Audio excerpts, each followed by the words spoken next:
as I was writing this message, I felt on my heart to discuss dreams. And I know dreams are that's like a foo-foo word, like what does that even mean? By dreams, I mean something that you've envisioned for yourself or a dream that God has put on your heart.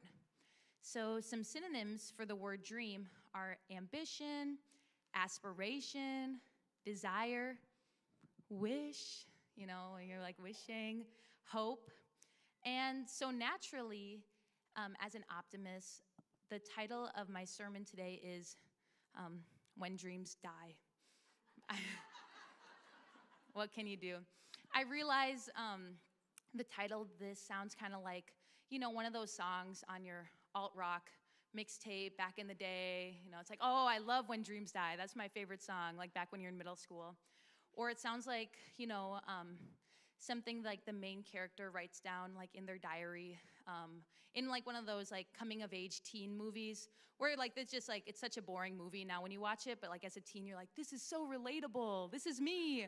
But like now you're like watching it with your kid and it's like, I'm turning this off, this is like horrible. But they write in their diary like, my dreams are dead, Brett totally likes someone else, and it's like just one of those fluffy movies. But bear with me, I'm the youth pastor, so I get to kind of make weird titles and sermon names. So I was thank you. I was praying about this, and I felt the story come to my heart of Joseph and the coat of many colors. And I'm like, awesome, I'll just read that and start there. So I was reading, and 15 minutes went by, and 30 minutes went by, and 45 minutes went by, and then 50 minutes went by. And I'm like, whoa, this is a long, long story. Lord, did I hear you correctly? This is like too much. But I felt like he wanted us to go through this story today. So bear with me. I'm going to summarize 453 verses in 40 minutes. So if I miss your favorite part, if you're like, Lauren, that part is so anointed, I read it, okay? I read it. I just couldn't fit it. I just couldn't keep it in there. So if I miss your favorite part, you can talk to me about it out in the lobby, and I'll listen, and I'll nod my head, but I read it. All right, many of you are familiar with the story, but we're just going to start off in the beginning. Israel, also known as Jacob, has many sons, and Joseph is his favorite son, and so he gives Joseph this coat of many colors, hence why I'm wearing this today. Isn't it kind of reminiscent of it? It's like 3 colors. So this coat is a clear sign of favor, so much so that Joseph's siblings become very envious. If you have a favorite, don't share that with people. I just noticed, like, in the Bible, anytime there's a favorite, they're hated, they're hurt, and then they're killed. So I'm just saying that this is free. This is like not related to my sermon. But yeah, if you have a favorite for anything, please keep it to yourself. If I'm your favorite for anything, don't tell people. I want to live. Favorite book buddy, if I'm your favorite like team sport player, something like that, just don't tell people. Moving on, Joseph's siblings are really envious, and it doesn't help that he decides to share some dreams with them. The first dream, I'm going to say the word sheave. A sheave is like the thing you see at Hobby Lobby. It's like wheat. I know we don't really see them in our real life anymore, but it's like wheat wrapped up kind of, or it can be like hay or grass, but it's like a bundle. So back then it was necessity. It wasn't just like fall decor like it is today. But let's look at Genesis 37:7. Behold, this is Joseph telling the dream to his brothers. Behold, we are binding sheaves in the field, and behold, my sheaf arose and stood upright. And behold, he loves that word, your sheaves gathered around it and bowed to my sheaf. He's just telling them the story. And then he has another dream, Genesis 37:9. Then he dreamed another dream and told it to his brothers and said, once again, behold, I have dreamed another dream.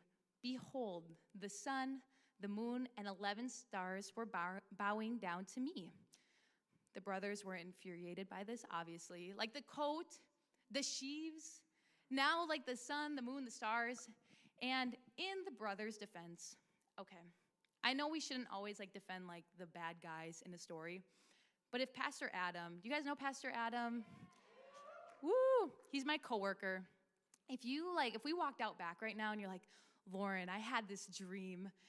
We had 2 hay bales and your hay bale was bowing down to my hay bale, I would sell you to Egyptians. I'm just saying, I don't know.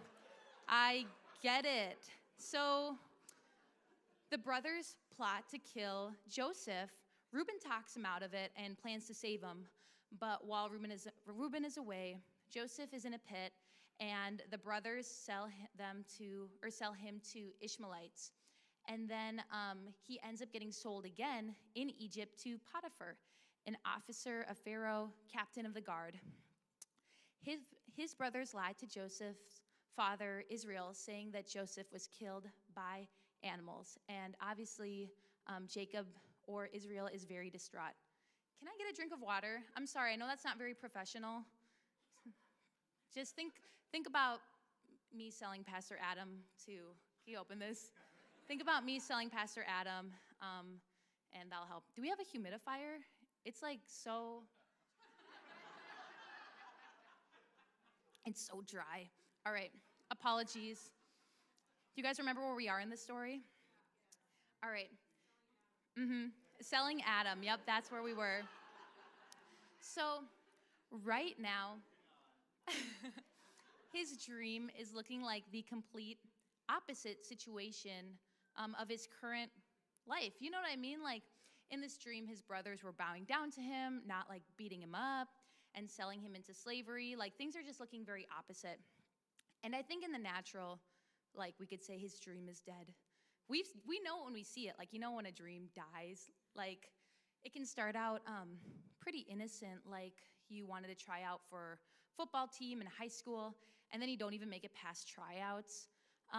But it can quickly become very soul-crushing, like a bad diagnosis, having to close up a business because it isn't profitable, a relationship ending out of the blue, and even a death of a dream can occur mentally, like an insecurity or just a negative thought burrows its way so deeply into your mind that it feels real, It feels debilitating.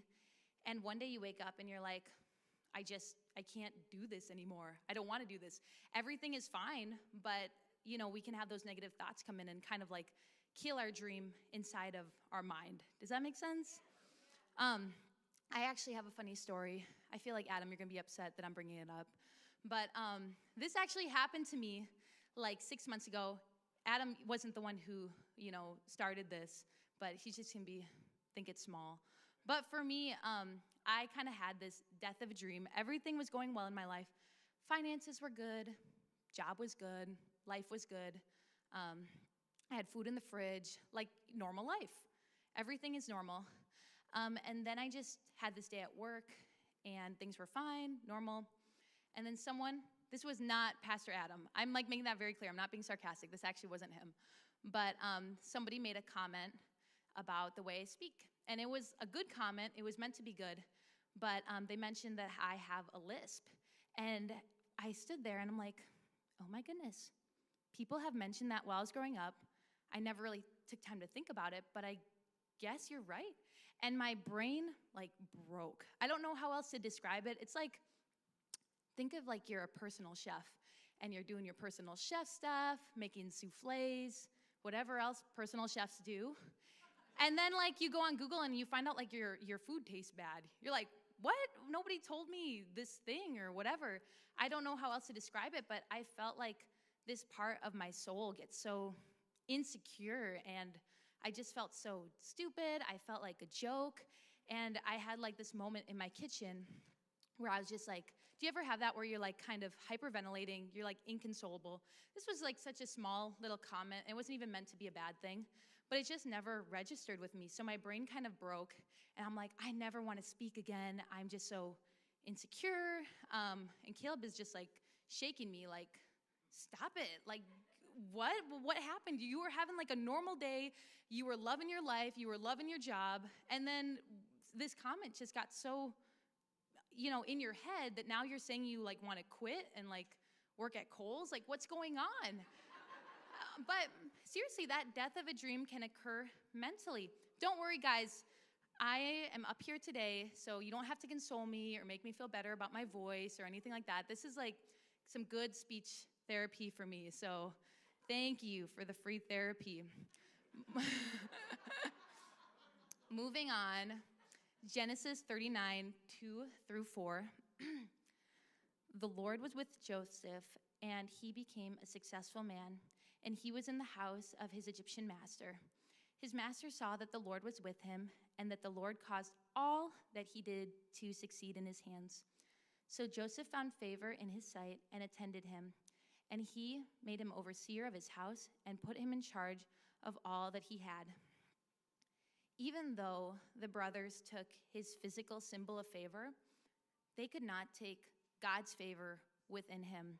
Sometimes we have these things that we view as like physical symbols of favor, like, I have such a nice house, I'm favored by God. But then when that home is like foreclosed on, you're like, God has left me. I don't have favor anymore. Or, I think of like a title, like a job title. Sometimes that can feel like our physical symbol of favor, but it's not like that at all. The favor that's inside of us cannot be taken away. It can't be stripped of us. And we also see Joseph being faithful with the little he had. He was in a bad situation. Honestly, it's so easy to get bitter when things like that happen. It's so easy to kind of like start like having a bad attitude towards others, having a bad attitude towards the Lord. I'm like the first to do that. I know that's horrible, but I'll admit it. I'm the first to be like, why, God? Why am I going through this? Why am I enduring this suffering? But we see Joseph being faithful in his situation, faithful with like the little response. Well, it sounds like he's getting a lot of responsibility, but being faithful with the responsibility that he has. I just believe that God honored him and honored that, and everything he did began to prosper. So things are going well. Like, this is like things are looking up, things are getting better, and then we see Potiphar's wife begin to create some issues. And I mean issues, if you know this story. Potiphar's wife, it actually says clearly in the word that Joseph was a good-looking man. He was good-looking. And so Potiphar twice was like, Joseph, lie with me. We all know what that means. That's literally what the word says, lie with me. And he says no. And the second time, as he's running out of the house, she grabs like a piece of his garment or cloak and pretty much frames him like, hey, Joseph was making moves on me, which makes Potiphar very upset. If you're ever in the sight of temptation, just run away. It seemed to work here, so if you are ever just like, somebody is making you mad, you're about to say something you shouldn't say, you see me run away from you, it's because I was about to say something that I probably shouldn't say. That's my takeaway. But moving on, Genesis 39:20. And Joseph's master took him and put him into the prison, the place where the king's prisoners were confined, and he was there in prison. This part makes me very upset. I don't know about you guys, but he's doing all the right things. He's honoring God. Sometimes we look at our own lives where it's like, why? Why is this horrible thing happening? I'd like to hope that somebody lies about me and the lie doesn't stand up, and people figure it all out because God is with me, whatever. God is clearly still with him, but it feels like injustice. It feels like not fair. And for me, I'm like a little too justice oriented, right, Caleb? I kind of like become a different person when things are unfair. I am like really ugly and really mean. I'm just saying that to be transparent, but gosh, I'm so happy none of you guys were there. And if you were there, I apologize. I was at the Renaissance Festival. This was bad. This was really bad. I was at the Renaissance Festival, and we were in line for turkey legs, and the line was pretty long. 15 minutes went by, and the line finally just stopped because I think they just ran out, so they were just cooking them in the back. So we were just standing there for 30 30 minutes. No movement, nobody getting any legs. We were just standing there. And you start to get pretty familiar with like the 10 people in front of you, the 10 people behind you. And whenever there's like a line, the line cutters start coming out. You know the line cutters. Those peasants and serfs. I'm not saying that in a bad way. They were literally dressed like that. They were literally dressed like peasants. It was the Renaissance Festival. So they started coming out of the woodworks because there's a long line. And so I saw two of them, two line cutters come behind me trying to nuzzle their way in. And I said, "Excuse me, the line actually starts all the way down there." And they didn't move, and I just looked at them. Like I looked at them in a very, very uncomfortable way until they left, and it worked. And I was like, yes, I am protector of this line. I am justice, I am order. I'm not executioner, but I'm those first two things, and it felt really good. And then more line cutters came, because like this line is not moving. And I did the same thing where I was just like really weird about it. And I was like, usually I'm cool. Guys, usually like, usually like Caleb took this picture of me. This is my actual face. Like this was not like created or anything. Like I wasn't like, "Caleb, take a picture of this." Like this is just like my legit mood. Like I was just like really upset. We can take that picture down. Sorry, I'm not wearing any makeup. But literally more line cutters came, and they realized they couldn't cut by me because I'm defender of this portion of the line. When you're defender of a line, you can't cover it all. You can only defend your portion. So they decided to cut in front of a family that was occupied and busy, and I'm just like looking at them, and I'm like seething.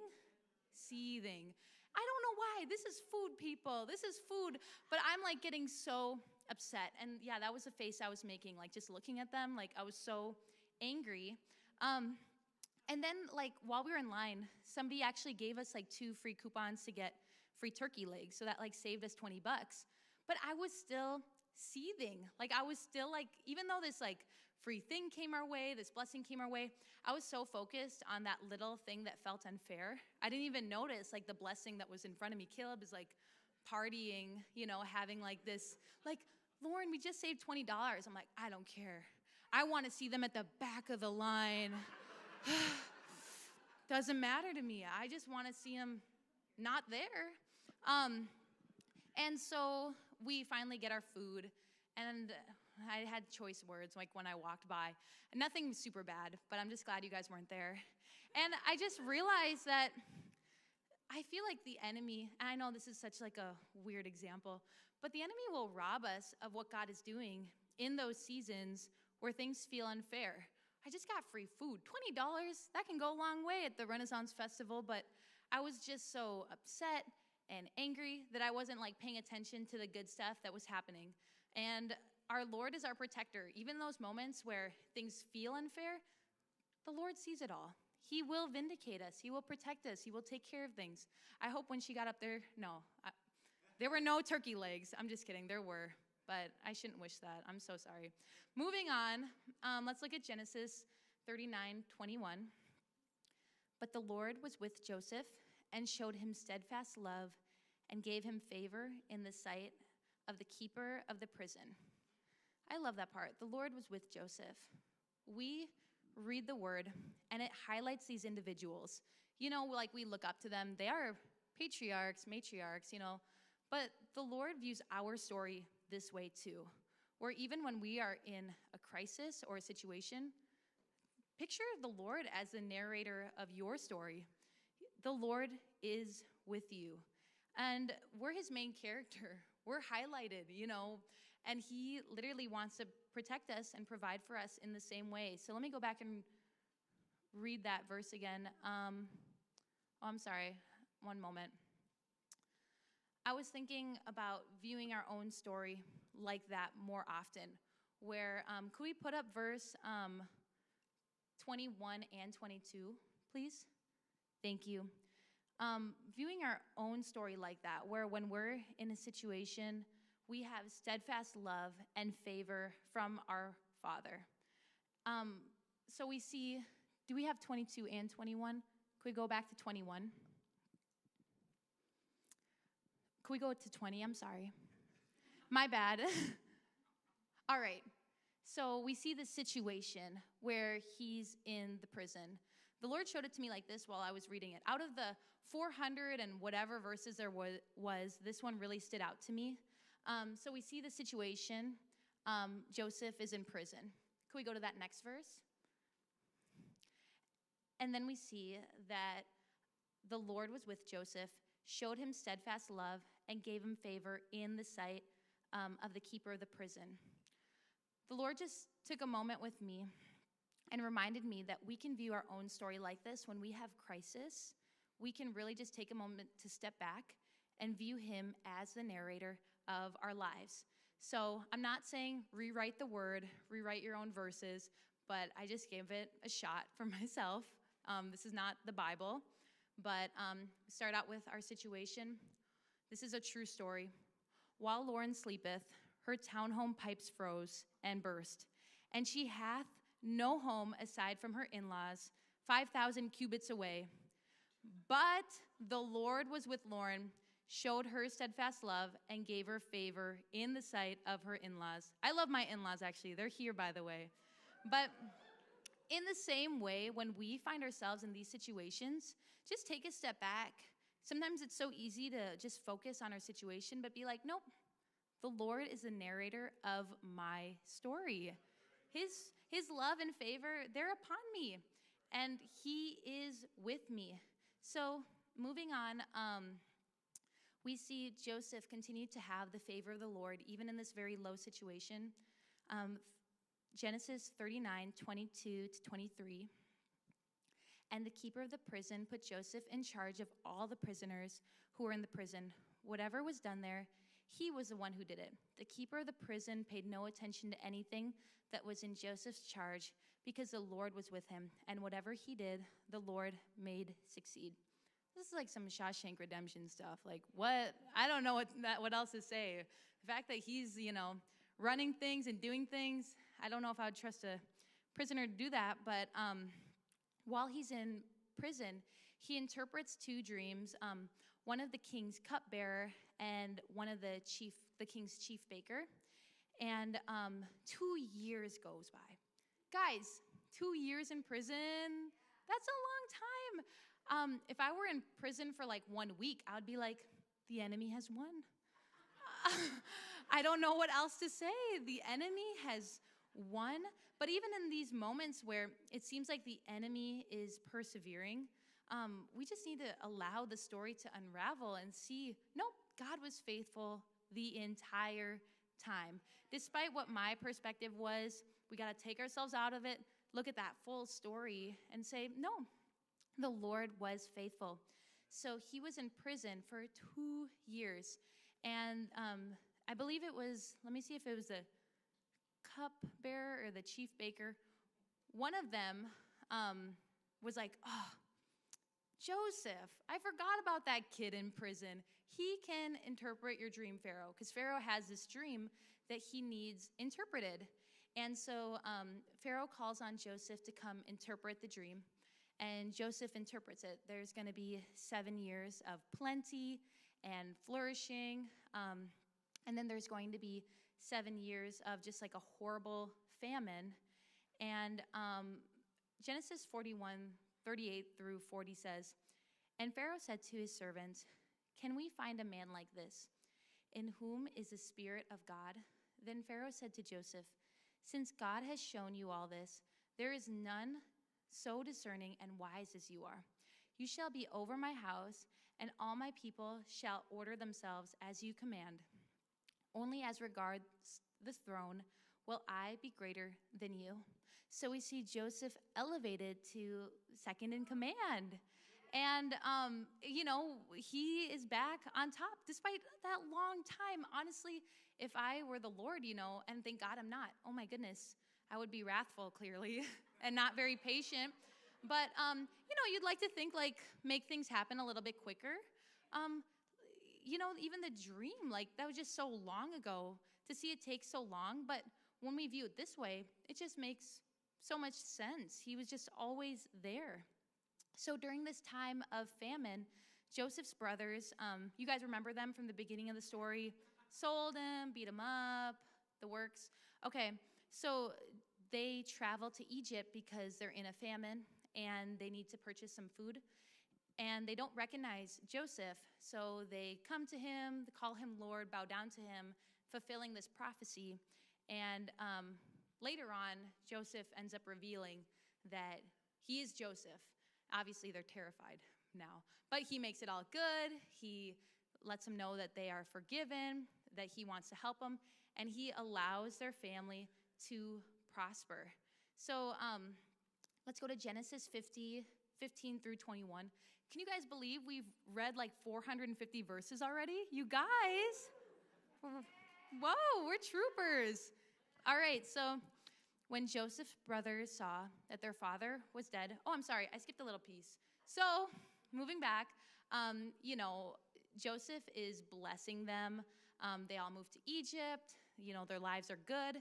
But then you probably remember in the beginning of the story, Israel, also known as Jacob, is getting sick. And he ends up, not sick, but he ends up getting old and weak. And then he ends up passing away.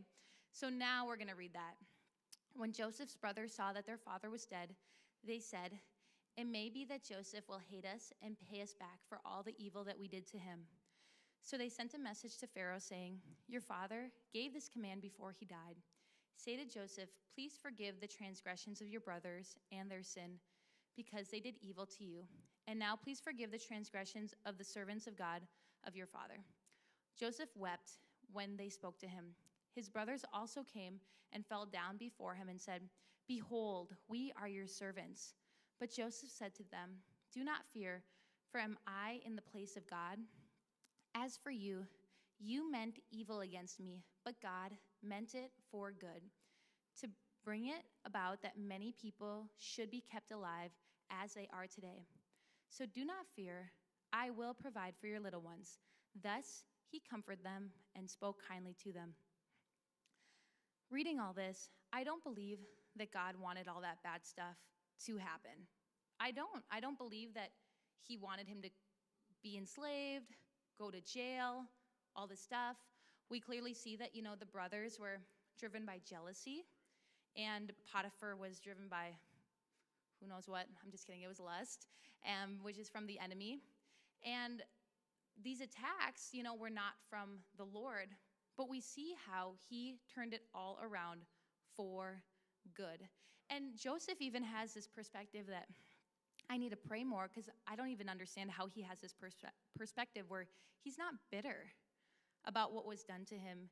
He's not upset about the time lost. Come on, the time lost and all that energy and just everything that had occurred to him. Usually, maybe we all have that where we look back in our lives and we have this thing that makes us upset.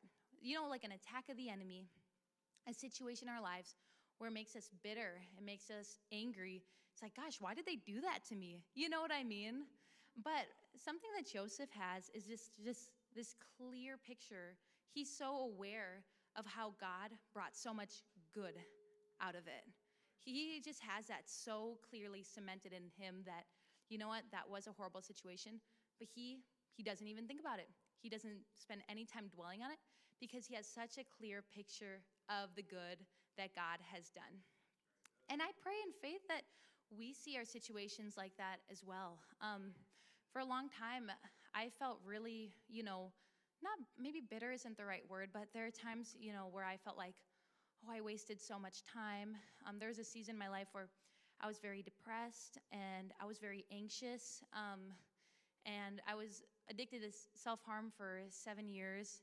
And there was times where I'm like, I lost so much time. I could have been doing this, that, and the other. Or I was just upset that the enemy took that time from me. Or, just all the different things that we can ruminate about. Or it's so painful to think about that I still would hurt about it. When you think back to a painful memory, you feel that can take you back to that low place again. But as time has gone on, God has allowed me to see the good that has come out of what the enemy did to me. So then I don't even hurt anymore. I don't even feel bitter. The enemy has no hold over that part of my life. Like, oh, I got her. She still feels sad about it. She still feels bad about it. It's like, no, the enemy has no hold on that part of my life because I see the amazing good that God has brought out of it.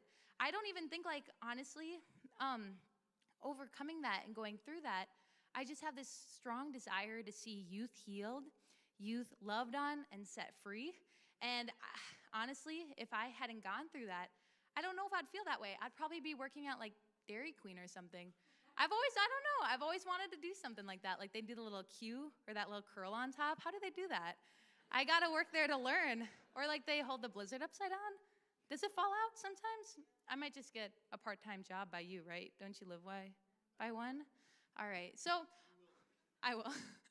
All that to say, sometimes, the enemy has these plans for us, but we can see how God brings just this insurmountable good out of it. And the enemy he kind of sets himself up in a weird way, where it's like something that he meant for evil, to bring pain, it ends up bringing so much more good. The Father does so much more with your story, with your testimony, just by us saying, you know what, no. Lord, you're going to do something out of this. And just so you know, I'm not perfect. I have situations currently in my life where I'm like, gosh, that's so messed up. I don't see any good, in this situation. I don't see anything yet coming out of it. But in those moments, we just can go back to like those verses and be like, you know what? I don't see any good. I just see my situation, but I'm going to choose to believe, Lord, that you are with me. I choose to believe that your steadfast love is upon me, and I choose to believe that your favor is within me, and nothing can take that. Something I also wanted to mention, I was rereading this. It took me forever to just like read it once, and then, you want to read something a few more times. Something I noticed while reading this is Joseph's dream didn't include the hardship he was going to go through. Do you ever find yourself in those moments where you have that dream or that vision from the Lord, and you're like, oh, this is not it. Wait a second. This is not really lining up the way that I pictured it, the way that the Lord put it on my heart. In those moments, it's so easy to just be filled with doubt. Just so much doubt, because it's like, this does not look like that picture. Like, Lord, are you even here? Like I said, if I was in jail for just 1 week, I would be like, that's it. My life is over. I guess, that dream is dead. It's gone. But the Lord makes it so clear that he is still with him. And I don't know why the Lord didn't show the entire plan, but I think that gave Joseph the opportunity to use faith and to be faithful and to just trust in him that it was going to work out. And the Lord was just showing me as I was reading this, that there are people, I don't know if it's one person, two people, I don't know if it's even just me, but there are people who feel like Joseph today. They feel like they're stuck in a prison, maybe, and I'm not saying you're actually on parole. If you are, it's all right. But they feel like they're in prison, they feel like they're stuck, and they don't know what the next step is. Because when you're in prison, like, you can't really do anything to progress your life on the outside. You're just kind of in one place. So the Lord was showing me that there are people who, and even myself, who feel like you're stuck. You feel like Joseph. You feel like the Lord has given you this vision, or even just like you had this vision, a dream of what your life could be like, but you feel like you can't do anything. You don't know what the next step is. You don't know like where to go from or where to go to from here. Just feel completely debilitated. And some of it, I believe, is mental too. But I just believe that as you put yourself into those verses, it was Genesis 39, 20, and 21. Just take a moment to see yourself as the main character of this story of your life and know that God views you that way. He views you that way. You're not walking this out alone. You're walking this out with purpose, with meaning, with intention. So sometimes just take a moment to think about that crisis. For me, honestly, last week, I had a lot of stuff to do. I had a huge to-do list, and I don't know, maybe that sounds like baby stuff, I know. But for me, it was very debilitating, realizing that I just had so much I had to do and not enough time. And do you ever have that where it's like you have so much to do, there's like no order to it? It's like, how? I just like, my brain hurts because like I know that there's stuff I need to do, but I can't even sort it in my head. And so I just took a moment to think about those verses. I was like, okay, my situation. Lauren was beyond overwhelmed and terrified and feeling defeated because her to-do list was a mile long. Then that next verse, but the Lord was with Lauren and showed her steadfast love and gave her favor. Amen. I know it sounds weird. I don't love people who talk in the third person. You know, like those people who like really talk in the third person all the time. It can be like a little bit annoying. So for me, I feel like weird saying it that way. But we can take time to just view our lives like that. Despite our situation, the Lord's favor is upon us. He's with us. He's guiding us. And before we close, I know we're closing a little bit earlier today, but I just want to take a moment to pray together, for us to all just take a moment to pray. I can pray over you, just so that we can start to view this life from heaven's perspective. Start to view, just the stuff that feels so small, like, Lord, why am I doing this? Why am I going through this? Why do I wake up every day and go to a job? Like, what is the bigger picture here? I just pray that the Lord can just take time to reveal that to us. Help us to find meaning in it. Help us to find purpose in it again, because it's so easy for us to just be going through our day-to-day life and just being like, just take me, Lord. I don't know, am I the only one who's like, Lord, just take me. I'm ready, I love you. I serve you. I'm just annoyed with everything here. So if you want, I'm just going to like close my eyes and sit on this chair. And if you just want to whoop, I'm ready. You know what I mean? But he didn't take me. And I believe because he has so much more for us to do. And all of you are here, unless anyone else is like closed, slumped over, and you're gone. Everyone in here is awake and alive. And I believe that shows that you have purpose. God has more for you, and he has a plan and a path for you. And I just pray that he can awaken that within us. And in the moments where it feels like he's gone and we feel completely hopeless, abandoned, in prison, we can just be reminded that, no, he's with me. I am favored by him. I have just an insurmountable all right. I just have so much love covering me right now. That's what I was trying to say. I'm just completely covered in his love, covered in his favor, protected by him. So, Lord, I just thank you for every single person in here today. Thank you, Father, that you see us.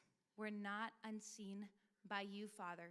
Even when it feels like we're in that low place, when it feels like we're so far from our dream, when it feels like we're in prison, you see us. You see us. Your eyes are on us.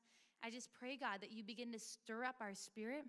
You begin to remind us of your bigger plan, your bigger purpose for our lives. Remind us that we're your main character too.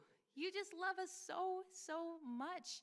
We're not apart from you at all. So, Lord, I just pray that you just remind us of that deepness, that deep passion that you have for us, that deep longing that you have for us. And I just pray, God, that every single person in here can be revitalized by your truth, by your love. In the name of Jesus, amen.